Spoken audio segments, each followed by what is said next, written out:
Olá, bom dia família Bandeirantes, bom dia para você que nos escuta na intimidade do rádio, também que nos acompanha aqui pela internet. O outro olhar de hoje vai para a economia, para o empreendedorismo, para o ambiente de negócios, como está o clima para investir, gerar empregos, gerar desenvolvimento no sul do Brasil, como pensam os empresários sul-brasileiros, por assim dizer, o que diferencia os perfis de quem empreende e da realidade de Santa Catarina, do Rio Grande do Sul, e mais também assuntos como a gestão, a inovação, a construção de redes de relacionamento podem mudar o destino de uma empresa, além do seu conhecido core business, né? O nosso convidado é o economista, empresário, investidor, preside o sistema ali de Rio Grande do Sul e Santa Catarina e tem sido uma voz consistente na defesa do empreendedorismo, da educação, da inovação, do desenvolvimento, enfim, o Delton Batista. Bom dia e muito bem-vindo, querido Delton. Muito bom dia, muito obrigado pelo convite, um grande prazer estar aqui compartilhando dessa temática tão importante aí com seu público, né? Um grande prazer, uma grande honra. Obrigado. O amigo preside o sistema ali de Rio Grande do Sul e Santa Catarina. E sei que tu tem essas duas identidades também, né? De gaúcho e catarinense, morador lá, né? Perfeito, e na verdade essa construção do ponto de vista de profissional e de amizade já é de mais de 30 anos, né? Que eu, seja nas minhas atividades profissionais ou no meu convívio de amigos, tenho esse universo ligado muito ao Rio Grande do Sul e a Santa Catarina. Eu fui durante muitos anos executivo na Brasil Telecom, telecomunicações, que na época eu cuidava, né, de uma área que compreendia a CRT, a Telesc de Santa Catarina e a Telepar do Paraná. Foram 15 anos e outros 10 anos no Grupo RBS e também num olhar, na época, Rio Grande do Sul, Santa Catarina e os escritórios de Curitiba e São Paulo. Então são tu 30 anos realizou em Sul. Exatamente, 30 anos de convivência com esse mercado, essa região incrível. E como é que você vê, Delton, hoje, assim, para começar de uma maneira geral, assim, como é que está o nosso Sul, Santa Catarina, Rio Grande do Sul? Qual é o cenário que o amigo desenha? Para quem lá de cima, para teus colegas do LID perguntam, o que o amigo conta? Eu gosto de começar dando uma referência que geralmente passa desapercebida, que Rio Grande do Sul e Santa Catarina combinados têm uma economia maior, a maior economia brasileira depois de São Paulo. Então, o maior PIB do Brasil, fora da Faria Lima, fora do estado de São Paulo, fica nessa combinação Rio Grande do Sul e Santa Catarina, que me parece que são dois estados com um DNA, uma formação socioeconômica, cultural muito semelhante, desde os fundadores, desde os pioneiros, né, quem imigrou para cá. Então, acaba que são estados que têm uma identidade cultural, social, um jeito de ver o mundo muito semelhante. E quando a gente olha do ponto de vista de geração de riqueza, é uma potência que acho que o Brasil agora começa a perceber. Por N razões. São Paulo, claro, continua sendo o grande estado da economia brasileira, mas por outro lado já é um oceano vermelho. Todo mundo está em São Paulo, todo mundo conhece, intensificamente está presente nas organizações, e esse sul está sendo muito recentemente descoberto por empresas do Brasil inteiro, por multinacionais, né? E acho que tem a ver com um desconhecimento mesmo do Brasil do que é o potencial do Sul. Por sermos uma nação, um país continental, só Santa Catarina, a economia é maior do que Uruguai e Paraguai juntos. O Rio Grande do Sul é o dobro disso. Ou seja, temos um potencial de país, de nação nos dois estados extraordinário. E ainda muito o que explorar. E são dois estados, duas comunidades amigas, assim, né? O gaúcho gosta do catarinense e vice-versa, né? Sim. O LID deve promover muito essas interações também entre os dois estados, as empresas e governos dos dois estados, né? Eu tenho dito que o LID, como ecossistema, ele é o mais relevante da América Latina e tem fóruns que acontecem não só em todo o Brasil, mas 14, 15 internacionais todos os anos. Os principais centros econômicos do mundo, as principais cidades globais, Nova York, Londres, Emirados Árabes, enfim, todas as regiões relevantes do mundo. E o grande papel que eu vejo do LID para o Sul é, de algum modo, trazer esses conteúdos, nomes e temas do Brasil e do mundo para cá, para que eles sejam acessíveis aos líderes empresariais aqui do Sul e, por outro lado, promover as empresas daqui para conquistarem o Brasil e internacionalmente. Eu acho que essa é a conexão mais relevante que o LEAD pode contribuir. E, especificamente, como você mencionou, dos 2 estados vizinhos, Kleber, tem uma oportunidade incrível a ser explorada que ainda não é. Então, aliás, mesmo dentro dos próprios estados, é muito comum no ambiente LEAD grandes empresários que se conhecem de se conhecer superficialmente, Pelo lead. mas que só no LEAD é que eles criam uma relação de Assim, negócios e conexão, aprofunda, mesmo às vezes da mesma cidade. É muito comum, por incrível que pareça, no ambiente LEAD, eu apresentar ou LEAD conectar um presidente de uma grande empresa com outro, onde são clientes e fornecedor há anos, mas os presidentes das empresas nunca se falam. tinham falado. Isso é muito comum, por incrível que possa parecer. Eu tentei te perguntar isso, porque eu não tenho certeza que todos os nossos ouvintes saibam também o que é o LEAD e qual é a sua missão. Explica um pouco para nós Legal. o tamanho dessa marca nacionalmente e hoje até internacionalmente. O LEAD foi fundado em 2003, são 22 indo para 23 anos. É uma instituição, um grupo empresarial que fundamentalmente reúne as empresas que faturam acima de 200 milhões de reais por ano. Ao longo do tempo, o LEAD desenvolveu verticais que compreendem e abrigam também empresas do chamado middle market, aquelas que faturam entre 50 e 200, mas que estão em plena expansão e serão empresas de tamanho ainda maior. E também temos o LEAD empreendedor e o LEAD futuro, que são verticais voltadas ao empreendedor individual, e no LEAD futuro o caso do empreendedor jovem, ou sucessor, ou empreendedor da nova economia, né? Startup de altíssimo potencial, que participa também do LEAD Futuro. Então, de algum modo, o que é exatamente o LEAD? Um fórum que reúne constantemente, para troca de conteúdos e relacionamento, presidentes, fundadores e CEOs das principais empresas brasileiras. Como é que é a gestão nacional do líder hoje, para a gente entender o papel da família Doria, quem responde nacionalmente, como é que o LEAD se organiza? O LEAD foi fundado pelo João Doria em 2003, muito naquela época o apelo era a ideia da solidão do poder, né? Então, poxa, vamos fazer um evento despretensioso, cujo objetivo era reunir à época Abílio Diniz, Luiz Helena Trajano, os grandes empresários brasileiros do momento, que tinham angústias ou discussões sobre mercado, cenário exterior, investimentos, e não tinha muito com quem trocar. Então a ideia foi fazer um fórum de conteúdo. Foi um final de semana, na segunda-feira ligaram para o João Doria, um grande empresário, dizendo: olha, que legal, me conectei com pessoas que eu admirava e nunca tive a oportunidade de conhecer, e ainda fiz um grande negócio. Você tinha que fazer isso mais vezes. Passados aí 23 anos quase, hoje o LEAD é uma organização de presença global. Quem está à frente do LEAD como chairman é o Luiz Fernando Furlan, ex-ministro de Desenvolvimento, Indústria e Comércio Exterior, catarinense, inclusive, então muito conectado. Ele é da família fundadora da Sadia, né? Então muito conectado aos mercados de Santa Catarina, Rio Grande do Sul. Esteve conosco no Prêmio Líderes 2025 de Santa Catarina como convidado. E o João Doria, como co-chairman, participa hoje fundamentalmente dessa agenda internacional do LEAD, que é essa série de eventos. A gente deve ainda realizar em 2025, por exemplo, em Roma e em Paris, encontros bilaterais, empresários, investidores e autoridades, ambos países onde seremos recepcionados pelos presidentes da Itália e da França, Emmanuel Macron.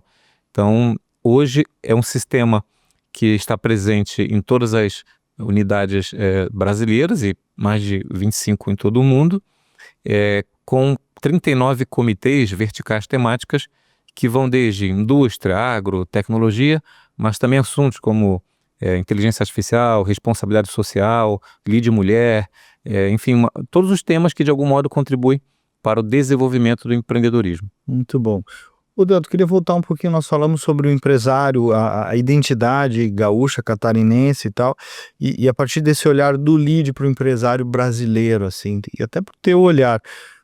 Nós somos muito diferentes, os bichos aqui do Sul, o empreendedor gaúcho e catarinense, desse modelo do empresário paulista, o brasileiro, o nordestino. Isso é lenda ou tem um traço diferente? Eu acho que sim, tem uma identidade própria, que tem vários aspectos, né? Enfim, desde a sua formação, aquilo que a gente estudou um pouco nas aulas de geografia, história, né? Em que diferenciava a colonização de exploração e a colonização de povoamento, né? Então, de verdade, desde o início, o sul do Brasil foi colonizado por pessoas que queriam, de diversos países, fazer sua vida e prosperar. Então, acho que isso trouxe uma característica muito diferente do que é normal no país, que é um empresário muito conectado com a sua comunidade. Então, quando a gente olha empresários de outros lugares do Brasil, há um certo distanciamento entre o empresário e o trabalhador.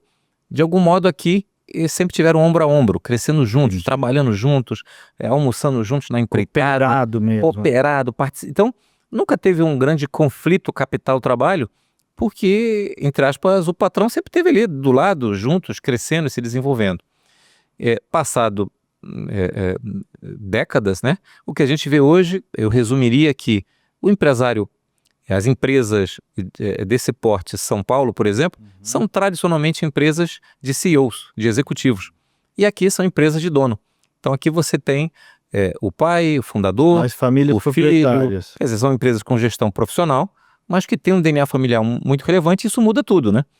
O processo de decisão, por exemplo, nas empresas de São Paulo, predominantemente tem uma governança, comitê, o vice-presidente, o CEO, o diretor, a reunião, o compliance. Aqui é direto com o dono. Isso é bom e ruim. Então é um empresário que decide, por outro lado, mais conservador. Então há que se conquistar não tem essa visita de médico, né? Eu vou lá na cidade de Passo Fundo ou de Chapecó, vou fazer uma visita, vou apresentar as minhas soluções e volto mês que vem, ano que vem, tá tudo certo. Não. Primeira pergunta que ele vai fazer é quem é seu que está aqui? Onde é que você fica, né? Eu vivo isso também. Então, isso parece simples e bobo, mas muda tudo na relação de negócio. Então, o lead, de algum modo, acaba criando essa relação de confiança, de curadoria. Pô, você está no lead, o empresário entende que é alguém confiável, ético, que tem uma reputação, que é o grande tema que você é expert, essa reputação corporativa, essa reputação empresarial e pessoal, porque as empresas do Sul, predominantemente, não estão pensando em vender, fazer M&A ou se desfazer do negócio, elas estão aqui por muito tempo. Então não são exatamente movidas ao orçamento que termina no trimestre ou 31 de dezembro. Não tem um olhar tanto de curto prazo que o mundo acaba semana que vem. Eles entendem que a empresa deles vão ser longevas e os negócios, então, têm que ser duradouros, tem que dar resultado. Não é um executivo, muitas vezes, que toma decisão para garantir a sua continuidade e uma entrega, às vezes até forçando uma barra artificial. Então, isso muda a maneira como a reputação pessoal das famílias. É o nome dele, né? É o nome dele. Muitas empresas é um nome, é sobrenome, né? O que você disse num discurso recente que eu vi no prêmio Líderes lá no Caldeira, que por trás de toda a empresa nunca está apenas o lucro, né? Todos os cases bem-sucedidos de líderes tinha o que hoje é uma palavra usada, mas o propósito, né? O sentido de missão é um pouco isso tem mais força aqui. Eu acredito que isso tem a ver, ainda que a maior parte nem compreenda que é essa palavra, já que essa é a da moda, né? Mas historicamente, você veja, os empresários do Sul, todos estão muito conectados com o hospital da cidade, com a PAI da cidade, com a causa em função do combate ao câncer de mama, com a vida do trabalhador, preocupado como é que está a casa dele, a família dele. Essa conexão de comunidade veio do avô fundador, do pai. Humanitarismo, né? E isso acho que muda tudo, né? Então, eu diria que a principal característica que difere esse empresariado do Sul de São Paulo, do resto do Brasil, é esse olhar de sociedade. Por isso acho que Rio Grande do Sul e Santa Catarina são, de algum modo, modelos de sociedade para o Brasil. Uma sociedade que dá certo. Você mencionou a palavra do cooperativismo, né? A atividade cooperativa aqui tem uma percentual de adesão que não tem no Brasil. É quase parte da cultura. Isso, então eu penso que esse olhar colegiado, né? Então vale muito os anos que você está na atividade, quem você é, né? Então essa credibilidade, essa reputação, para voltar à palavra, é um olhar de longo prazo que é um pouco diferente do que normalmente a gente vê em empresas de grandes centros urbanos, como São Paulo, Rio, né? Perfeito. Tem um olhar de futuro que guia as decisões, né? Ô Delton, nós estamos quase dando feliz ano novo já, né? E eu queria te ouvir um pouquinho sobre o ambiente, assim, né? Nesse mesmo evento você disse, o governo a gente nunca pode esperar muito, nunca pôde, não é novidade nenhuma. Como é que você está sentindo assim o clima, o olhar do empresário para o ambiente econômico, para o país, depois de tudo o que se viveu aqui nesse ano? Isso é muito paradoxal. Uma pergunta que sempre a gente faz quando conversa com os empresários, eu tenho a oportunidade de falar com todos os segmentos, indústria, varejo, agro, enfim, é um pouco interessante. Como é que você está vendo o país, o futuro? Não sei, preocupação, não sei para onde vamos, indefinição. E a sua empresa? Não, a minha empresa está muito bem, a gente está crescendo, expandindo. Interessante. Então, tem uma certa dicotomia entre o olhar do cidadão empresário, de que Brasil gostaria de ter, de que sociedade, de que evolução e amadurecimento enquanto país, do negócio, né? E eu sempre chamo a atenção para a gente não confundir e não misturar, nem para um lado nem para o outro. Eu ouvi uma vez uma fala de um economista que ele dizia que no Brasil, quando as coisas estão bem, a gente acha que as coisas estão muito bem. E quando as coisas estão mal, a gente acha que as coisas estão muito mal. E normalmente não é nem tanto uma coisa, nem tanto outra, né? Então, as empresas, em especial as que estão no lead, são empresas em crescimento, em expansão, longevas, né? E acho que a gente não pode contaminar nem para um lado nem para outro, né? Sim. Excessos de que agora o Brasil mudou ou agora o Brasil acabou e eu vou mudar para os Estados Unidos. Não é bem assim. Um empresário, agora vou mudar, levar os investimentos para fora. Isso não é, na prática, não acontece isso, né? Você tem família, você tem a barreira do idioma, retomar negócios num lugar estranho, né? E o gosto pelo país também, né? Então, na prática é um desabafo, né? Mas acaba criando uma espécie de ânimo que é fundamental para o próprio negócio, né? Então, eu vi situações recentes, em anos recentes, de alguma frustração no ambiente da sociedade, e aí no dia seguinte a vida segue. E aí os fornecedores, clientes, equipe de apoio, bom, então acabou o mundo, né? Não, pessoal, não acabou o mundo. Não, você disse que se o país fosse para um certo caminho, a gente não ia acabar. Não, na verdade nós estamos indo... Então, Entendi. o que eu quero dizer é, no final, de tudo que eu ouço dos líderes empresariais... Esse país é um baita país, apesar disso. dos pesares. Exatamente. Claro que isso não deve baixar nossa guarda em nada sobre as mudanças que têm que ser feitas. E o LEAD é plataforma para isso. Tratar disso. Segurança jurídica, especialmente, ano que vem, 2026, já que você mencionou virada de ano, é um ano que isso vai estar na pauta do LEAD, especialmente o Rio Grande do Sul e Santa Catarina. A gente vai promover muita luz, Kleber, à discussão de Senado. A gente não deu muita bola nos últimos anos, nas últimas eleições, ao papel do senador, o que faz, qual é o compromisso com o empresário, meio que passou ao largo, né? E a gente percebeu cada vez mais que é um poder super estratégico para a República, né? Então a gente quer dar um zoom sobre o perfil dos candidatos, qual é a carta compromisso que eles têm com o empresariado. Bem, né? Do lado de cá, o Delton, eu acompanhei várias eleições para senador, principalmente a de 2 votos, como vai ser em 2026, é aquele voto em que na sexta de noite estou sendo até bondoso, às vezes é no sábado de noite, o domingo de manhã, o cara olha para... é 2? É 2? Para quem vai ser meu segundo? Então é uma decisão importantíssima para a vida do país, tomada de afogadilho e sem critério. Ele representa o Estado na federação, na União. A gente... enquanto sociedade, especialmente o empresariado, não sabe exatamente qual é o papel, qual é o compromisso dele comigo. Então a gente vai criar fóruns em debates, né, para trazer os candidatos, ouvir e dizer qual é a pauta que o LEAD propõe, especialmente voltada à segurança jurídica, a desenvolvimento econômico sustentável e cidades inteligentes, a pauta de infraestrutura, que é prioritária, e um tema que a gente tem como caro, que é educação para o futuro, né? No caso do LEAD, Kleber, essa educação, a gente focou em específico na conexão de empresas com universidades para a inovação. Então, o nosso objetivo, o LEAD foi muito importante na criação da Lei do Esporte, vigente. Hoje, uma meta que nós temos aqui no Sul é que a gente pudesse ter leis estaduais, talvez federal, que consiga permitir que uma empresa ela pode, por isenção tributária ou benefício fiscal, apoiar um projeto cultural, ou apoiar um projeto de esporte. A nossa ideia é que ela possa apoiar um projeto de inovação. Então, uma universidade poderia tentar desenvolver uma nova tecnologia para tubos e conexões, apresentar para a Tigre e a Tigre aportar via ICMS ou recurso tributário, benefício fiscal, o recurso para que a universidade contrate professor, pesquisador e aluno para desenvolver aquela tecnologia. Interessante. Uma vez desenvolvida, a empresa adota comercialmente e remunera a patente com royalties.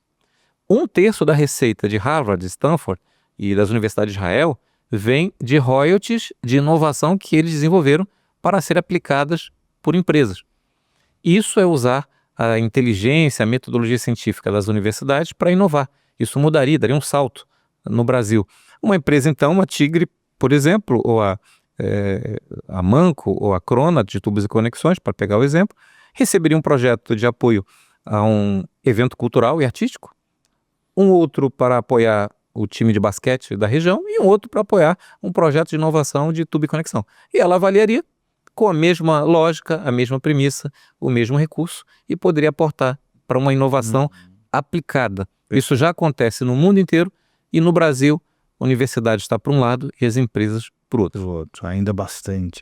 Teve muito avanços, mas ainda fundões acadêmicos ainda estão distantes. E porque falta mecanismo, né, concreto. Então, veja, a gente espera que as empresas inovem, mas pensa, como é que uma empresa que tem um dia a dia, uma produção, uma entrega para cliente, ela não tem um departamento, ela não tem pesquisadores, conexão com laboratórios internacionais, como é que ela vai desenvolver uma matéria-prima que vai substituir o tecido, que vai melhorar a adoção do plástico? Isso é um pouco a vocação da universidade. E por outro lado, a universidade não vai desenvolver nada que não tem uma encomenda de uma empresa. Então a gente pode aproximar esses mundos. Você tem escrito muito, né? Eu tenho lido alguns textos teus sobre a questão da inovação, a gestão baseada em valor, né? Essa consciência empresarial e do setor público é também educação, né? Também é algo sobre o que tem que se falar e noto que é um papel que o LEAD desempenha também, né, Gal? Eu sempre gosto de lembrar que o primeiro documento que constitui ou que declara que uma empresa passou a existir chama-se contrato social. Então, a empresa tem um contrato com a sociedade, um combinado, onde ela se propõe a gerar riqueza, prosperidade, pagar seus impostos, respeitar o meio ambiente e, em troca, a sociedade disponibiliza recursos, incentivos, apoio. É esse acordo, né? Acho que isso é o gerar valor, sem entrar nos clichês ou modismos de época, né? Mas as empresas de sucesso e longevas, normalmente são empresas que, na prática, fazem isso acontecer. São empresas onde o colaborador é respeitado, o fornecedor é bem tratado, tem um respeito pelo cliente verdadeiro, legítimo, pode errar, mas o compromisso é que acerte, né? A gente viu no pós-pandemia algumas empresas que saíram menores e outras maiores do que entraram, né? Algumas empresas imediatamente demitiram, cancelaram fornecedores, não cumpriram contratos, né? Achando que o mundo ia acabar. E outras empresas mantiveram na incerteza colaboradores, fornecedores, equipes, né? No limite até de comprometer margens de lucro e resultados. Algumas corroeram resultados dos últimos anos, mas saíram do outro lado com uma lembrança, um respeito que nunca vai ser esquecido naquele momento mais sensível da vida das pessoas, né? Então, na prática, essa coisa de gerar valor, né? E tem a ver com uma discussão teórica muito relevante, né? Que anos 70, os economistas do mundo chegaram à conclusão, que a nossa geração aprendeu isso nas universidades, de que o objetivo de uma empresa era gerar lucro para o acionista. Nos anos 2010, um consenso de economistas mudou essa máxima. E hoje, o que predomina nas empresas modernas é a ideia de que o objetivo da empresa não é gerar lucro para o acionista. O objetivo da empresa é gerar o melhor resultado compartilhado para os chamados stakeholders, né? Para o colaborador, para um equilíbrio, né? Para o meio ambiente, para a sociedade. Isso muda tudo. E você falou em essa questão de discussão teórica, né? Eu tive oportunidade em Harvard, lá tem o melhor curso de negociação, né, do mundo, reconhecido, e eles têm uma frase interessante. Aqui no curso de Harvard, vocês vão aprender a como vencer qualquer negociação. Aí eles continuam a conversa. Bom, para os desavisados, especialmente do Brasil, vencer uma negociação para Harvard não é impor a sua opinião em detrimento do outro. Eu venci a negociação. Para Harvard, vencer uma negociação é chegar no melhor ponto de equilíbrio possível entre todos os envolvidos. Olha que mudança. É uma concertação. Se antes a gente achava que a empresa tinha que maximizar para o acionista Hoje a gente diz que ela tem que chegar no melhor ponto de equilíbrio para o acionista que assumiu o risco, mas também para os sócios, para os colaboradores, fornecedores, para o cliente, para o parceiro, para o governo, para o meio ambiente. Então o desafio é maior. Tua especialidade ali enorme, você tem uma autoridade enorme no tema de reputação. Isso muda, inclusive, o papel do CEO, do presidente. Totalmente. Antes, o papel dele era administrativo, de maximizar um resultado. Hoje ele tem que ser porta-voz para todos esses stakeholders do que está sendo feito. Ele passa a ser um líder comunicador. E antes era um cara mais de planilha, agora um cara mais social, Isso. com um olhar mais E amplificado. esses empresários CEOs estão prontos para isso? Nem todos. Vivem inclusive esse dilema. Qual é o perfil ideal de um líder, né? E o lead, de algum modo, também, pelos fóruns que realiza, pelos painéis que promove, acaba sendo um ambiente controlado, entre aspas, entre empresários, onde ele também começa a exercitar o expor seus resultados, começa a dizer o que fez, ser cobrado, não negativamente, mas cobrado pelo exemplo do concorrente que está fazendo algo que ele não está fazendo, na responsabilidade social, no meio ambiente, na equidade de gênero, na inovação. Então, o papel dele ampliou, a importância dele ampliou e tem que estar preparado para esse novo mundo, né? Ô, Delto, nós estamos encaminhando para o final, mas te ouvi um pouquinho, eu estava te ouvindo e pensando, né? Mas ver o teu olhar deste Rio Grande, especificamente agora falar um pouco do Rio Grande do Sul, pós-enchente, né? Nós estamos nos recuperando do maior evento climático da história gaúcha e até brasileira, e o estado está dando a volta por cima, né? E não estou falando do governo nem nada, né? O Rio Grande venceu um desafio desse tamanho, né? No Prêmio Líderes, que você mencionou, do Rio Grande do Sul, eu fiquei tocado especial pela fala, que você deve ter ouvido também, do José Renato, né, presidente do South Summit Brasil, que é um evento hoje global e o maior da América Latina de Venture Capital, parceiro do LEAD, mencionando que de algum modo houve um certo clique dessa tragédia que talvez tenha unido ainda mais, né, as lideranças do Rio Grande do Sul para construir de fato um novo tempo, né? Acho que talvez seja esse o principal saldo positivo, se é que pode se dizer, de uma tragédia nessas proporções. De tudo que eu acompanho nos últimos anos do Rio Grande do Sul, eu vejo muito claramente, eu tenho a oportunidade de lidar com empresários e líderes do setor público, muito um dever de casa que avançou-se muito do ponto de vista de decisões e de reestruturações, cujo impacto e resultado não acontecem agora. Vai demorar alguns anos para o Estado colher coisas que têm sido feitas talvez nos últimos 10 anos, né? Por N razões, eu não vou entrar aqui no mérito, né, mas o fato é que eu acompanho que nos últimos 10 anos muito dever de casa, muita ação estrutural de impacto futuro, muito reformado, e a gente não vê isso numa geração tão rápida e tão imediata. E até digo que outros estados que estão indo bem circunstancialmente, é o caso do Espírito Santo, é o caso de Goiás, é o caso de Santa Catarina, do Paraná, eu tenho dito, olha, não pode ficar em berço esplêndido, porque também se não fizer definições estruturais, e o Rio Grande do Sul está fazendo, daqui a X anos a situação vai ser bastante diferente.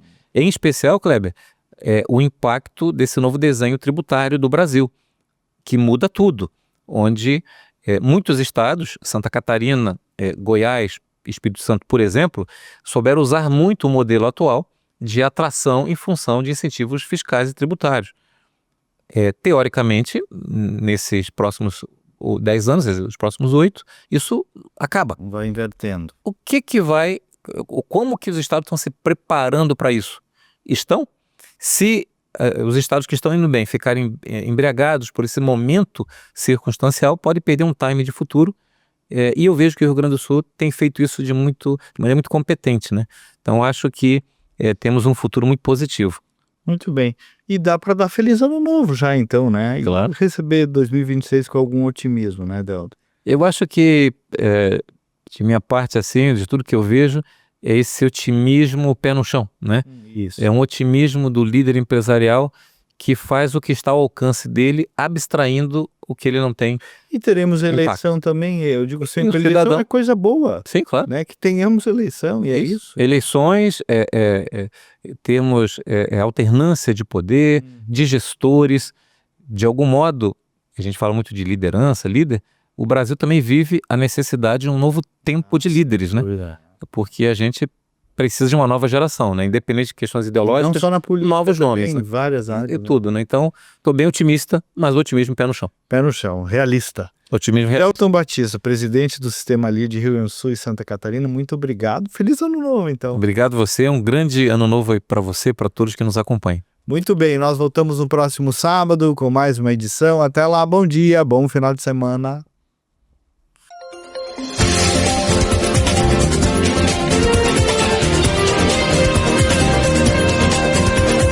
Outro olhar. Apresentação: Kleber Benvenu.